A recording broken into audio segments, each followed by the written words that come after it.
अस्सलामुअलैकुम। मेरा नाम यूसुफ जोई है।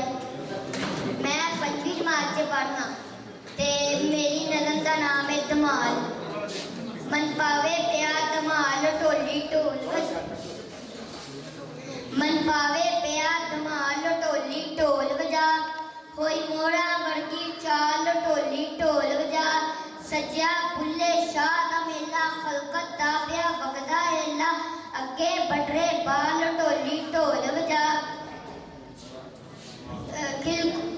अगे बटरे बाल ढोली ढोल